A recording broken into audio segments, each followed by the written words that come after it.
Bonjour et bienvenue dans ce journal. Grand moment d'émotion samedi lors de la marche en souvenir de Rachid, 16 ans, tué mercredi dernier lors d'une rixe au centre commercial des Trois Fontaines à Cergy.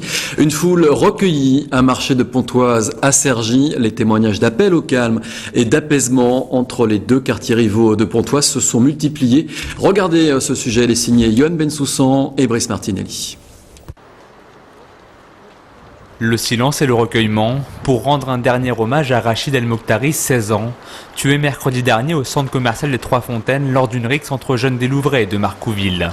Famille, amis proches ou simples anonymes, ils sont environ 600 à s'être déplacés ce samedi pour témoigner leur douleur et leur incompréhension face au drame.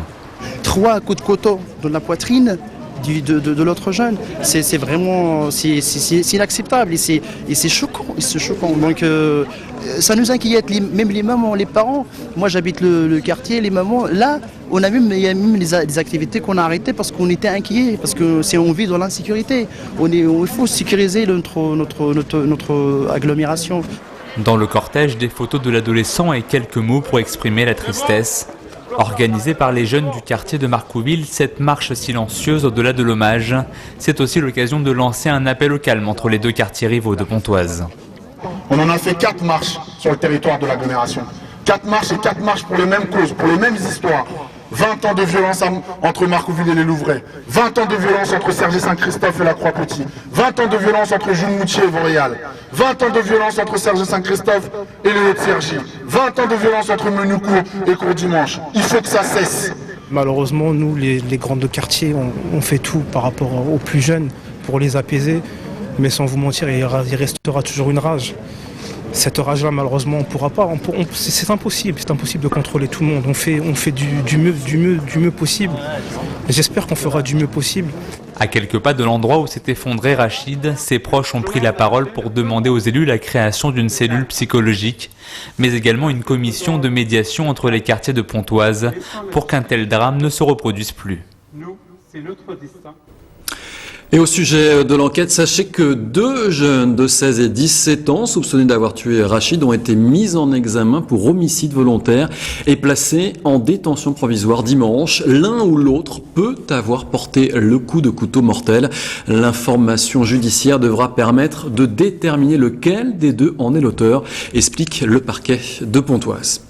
En bref, l'Espagne, la Croatie et Toulouse, à moindre prix depuis l'aéroport de Roissy. Le 28 mars prochain, la compagnie EasyJet lancera la ligne Toulouse-Paris-Charles de Gaulle avec 2 vols quotidiens aller-retour chaque jour de la semaine ou du week-end. Ce même jour, Paris-CDG reliera Prague quotidiennement 2 fois par jour. Suivront Malaga et Palma. Et maintenant, une initiative originale de lendemain de fête. Depuis quelques jours, à Saint-Prix, les sapins de Noël sont ramassés par Sirius. C'est un cheval de trait, qui nous vient de l'Oise, en partenariat avec l'association Equiterra, qui milite pour l'utilisation moderne du cheval, et le syndicat Emeraude. La mairie de Saint-Prix propose à ses habitants de récupérer donc leurs arbres pour en faire des copeaux de bois. Un service gratuit et écologique qui séduit, comme l'a constaté sur place Adrien Hilbert.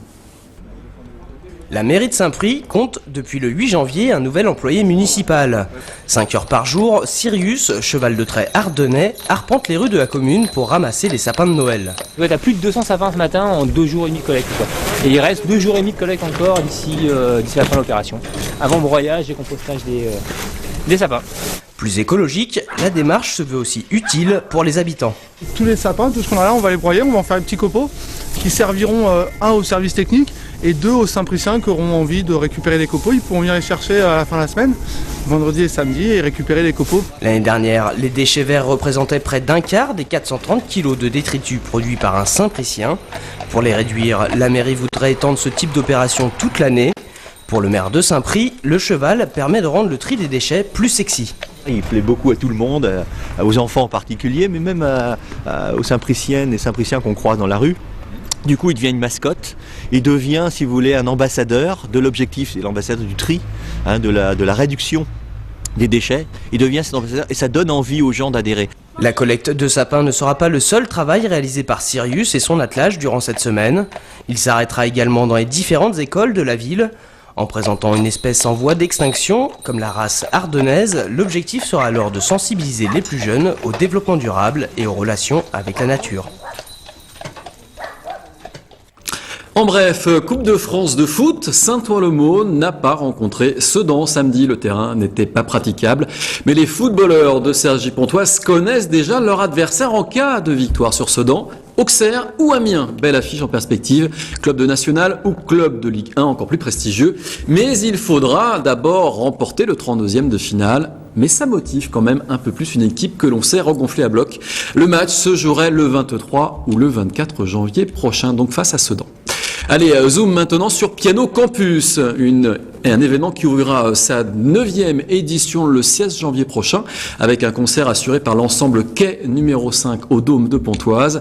Un événement à goûter jusqu'au 14 février sur les villes de Pontoise, Cergy, Éragny et Vauréal à travers des concerts, des masterclass ou encore des séances de cinéma.